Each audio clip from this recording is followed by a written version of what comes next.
If you want to make your own graphics and animations for your Twitch stream, then learning how to animate is pretty important. So today, I'm going to go over the basics of animation in Blender 3D, specifically the graph editor, because that seems like a sticking point or an area of confusion for a lot of people.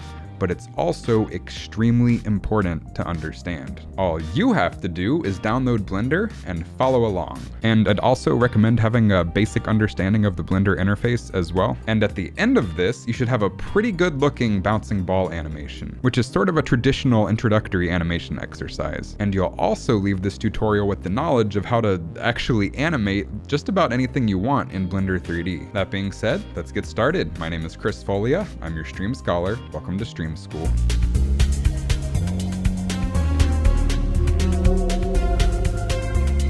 Alright, when you first open Blender, it should look pretty similar to this. This is the default screen.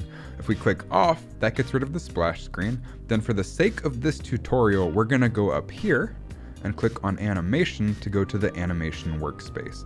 All of these tabs are just different default workspaces for different tasks. They're not 100% necessary, but it is convenient because the animation workspace gives us the dope sheet right here, which allows us to retime our animation.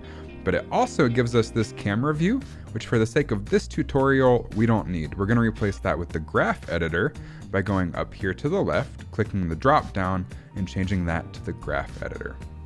And we'll get to that in just a minute when we're actually animating.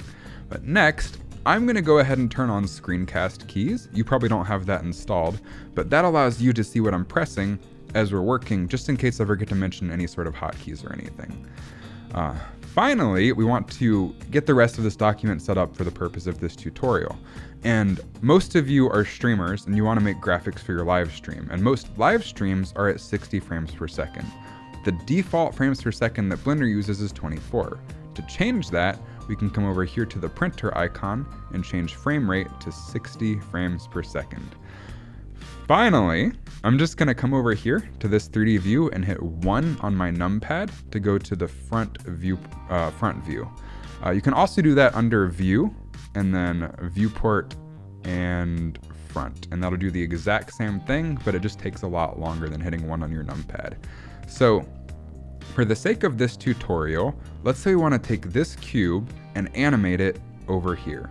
Animating in Blender is actually fairly easy just to move stuff around. So to do that, first we need a keyframe. So if I hit select the object I want, and I hit I on my keyboard to bring up the insert keyframe menu, you notice we have location, rotation, scaling, and then pretty much any other combination that you could possibly want of that stuff. And usually to cover all of the bases, I'll do a location, rotation, and scale keyframe all at once. But since I know that I just want to move the cube, we're only going to insert a location keyframe. And immediately you'll notice that we have a bunch of yellow circles over here. This tells us that overall there are keyframes on this frame. Then here it tells us that the cube has a keyframe. Furthermore, if we dive further down the hierarchy, it says that this is in an action called the cube action. And further down, if we dive even further, you can see we actually have an individual keyframe for the X location, the Y location, and the Z location on all 3 separate axes. X is left and right, Y is towards and away from us, and Z is up and down, or blue. So we can further see this if we come up here and click this little arrow or hit N on our keyboard.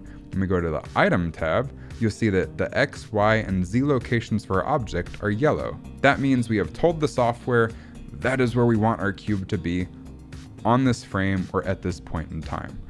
So let's say we want to animate the cube going over here. Easy, we just move our playhead up here, maybe to 60 frames, which is 1 second, again, 60 frames per second.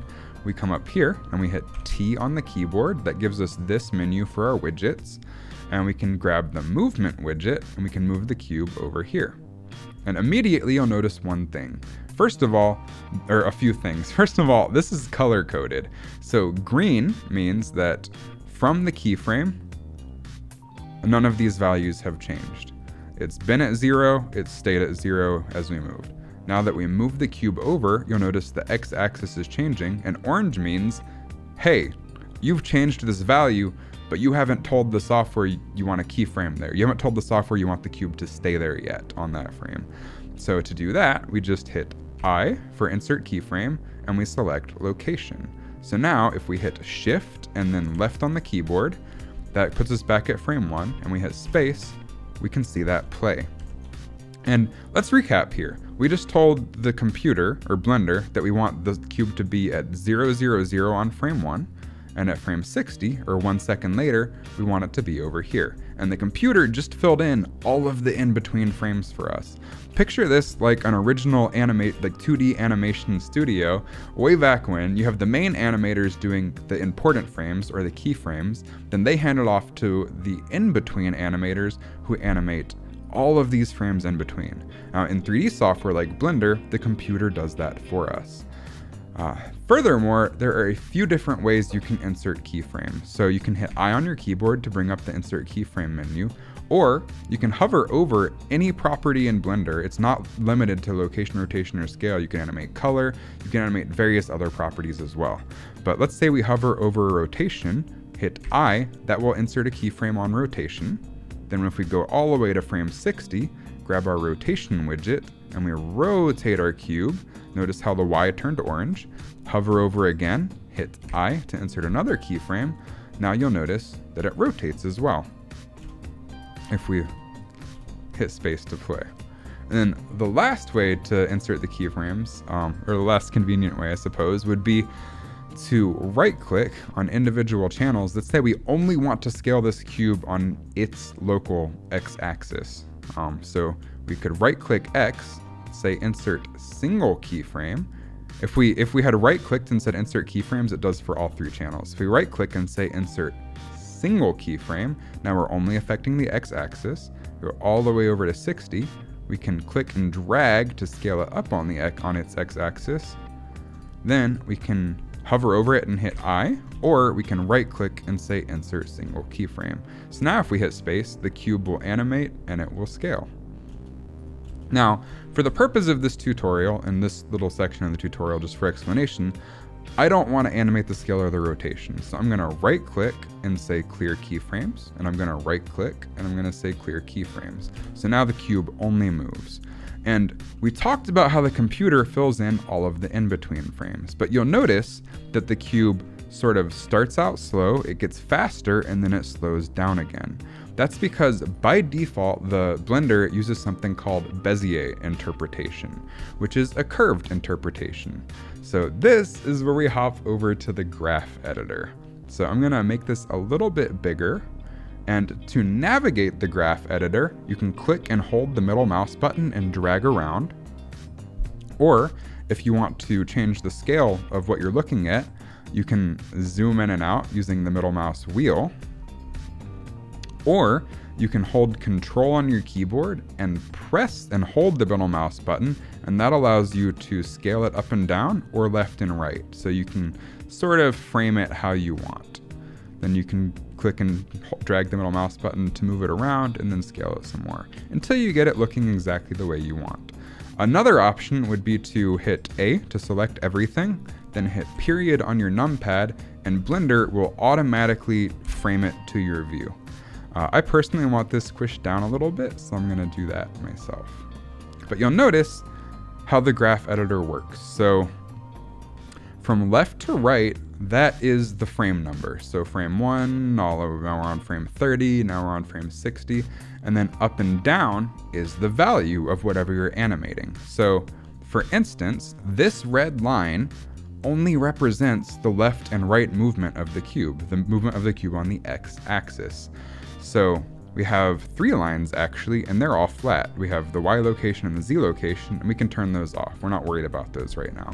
But just to demonstrate this a little bit further, if I click on this frame, this little black dot, and I click and drag it, now this starts to make a little bit more sense, right? The cube is now 5 over on to the right, to the x-axis. Or if we go down, now it's 5 over to the left, or -5 on the x-axis. So this red line vertically, up and down, only controls values of the cube going left and right. So if we look at this graph, you'll notice that using the curved interpolation of the line, moving from frame 1 to 2, this line is pretty flat. That cube is not moving very much. From 2 to 3, the line gets a little bit steeper. From 3 to 4, the line gets even steeper. So that's why it starts to speed up. If we go all the way to the middle of the animation here, you'll notice, again, I'm using left and right arrow key, you'll notice that this is pretty steep. Now we can see a visible change in this graph, and you'll notice the cube is moving much quicker in the middle of the graph. That's because from frame 26, 27, the value changes a decent amount.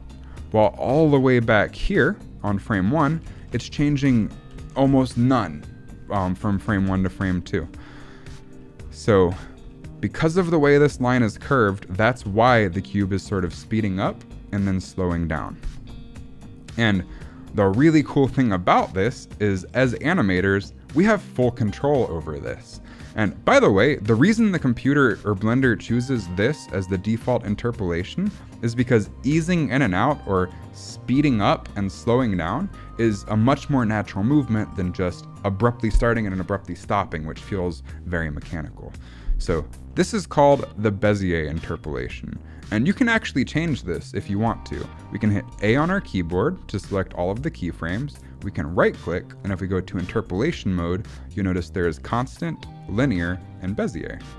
And if we do constant, what that means is it only changes on keyframes. So it stays where it is, then we hit the next keyframe and it jumps to that position. You might be thinking, wow, that's stupid, why would I ever want to do that? But it's actually very useful to character animators who are just working on their keyframes and the timing of those keyframes. Then, after they get the keyframe set, they'll change it to Bezier interpolation so they can work on their in-betweening. Then the next interpolation we have is linear. And this is if you want it to just be a straight line from start to finish. You don't want it to speed up, you don't want it to slow down, you want it to start abruptly and stop abruptly. And that's useful, I guess, for robots or mechanical animation, or it's useful if you want to make something that's like an endless loop, like a conveyor belt or a wheel or something. You wouldn't want that to speed up or slow down. But in general, most of the time, you want to use the Bezier interpolation. So, understanding how the graph editor works, now we can manipulate this. So if we select this handle right here, and we hit, or if you select this frame, then this handle, and you hit S on your keyboard, you can scale that. And you'll notice now it's going to start much slower, speed up, and then slow down much faster. So if we play that, you'll see what the cube does and how that reacts. And we can do the exact inverse. So if I hit Ctrl-Z a bunch of times to undo that, and I select this frame, and I hit S for scale, then 0 for 0, and hit Enter, then we select this handle, and then select this handle, hit S to scale it. Let's make this start out really fast and then slow down. So now if we hit space to play, you'll notice the cube starts fast and then it slows down. Again, we've only set 2 keyframes. We told the computer or Blender that we want the cube to be here, and we've told it we want it to be here. Then we just manipulated the line in between, and that gives us so much control. So knowing that, let's make a ball bounce, which will again show off the power of the graph editor. So I'm gonna go ahead and have the cube selected, and I'm gonna hit delete on my keyboard. Then I'm gonna come up here where it says add, I'm gonna go to mesh, and I'm going to select UV sphere. Then you'll notice that if we zoom in on that, it looks kind of like a disco ball. And we can get rid of that by going to Object and Shade Smooth. So finally, I'm gonna grab the movement widget and I'm gonna move the cube up so it's sitting on the red line. This doesn't have to be exact, just get it close. This isn't an actual floor for us. Then, I'm gonna scale my graph editor down a little bit because it's a little bit in the way. But let's say we want the ball to start up top, fall down, and bounce a few times. Let's think about how we want to approach that. We already have the ball on the floor, so we'll go ahead and insert that keyframe. Let's say around frame 30. We come up here, we hit I on our keyboard and location to set the location keyframe. Then we go to frame 1. We drag the ball up here where we want it to fall from. We hit I again, location. Now if we hit space to play, you'll see the ball falls. However, if you're paying attention, you'll notice that it starts slow, speeds up, and then slows down. Now, if you drop something in real life, it's gonna speed up and it's gonna smack into the ground unless it's like a feather or something. So for that, we want to adjust the graph, and we want to take this handle and we want to adjust it so that this is sort of a curve. So it starts slow and then speeds up. But you'll notice if I grab this handle and move it, the handle to the right moves as well. It's hard to see because of the coloring, but you'll notice that both of the handles are moving, and we need to fix that. That's going to be problematic for one reason. We want this ball to bounce multiple times. So let's say I come over here and insert another keyframe, and I move just this handle now. You'll notice that the ball's gonna dunk under the floor, and that's not very natural for a ball to do unless it's on water. So to fix this, we can select this keyframe, or all of them, by hitting A on the keyboard.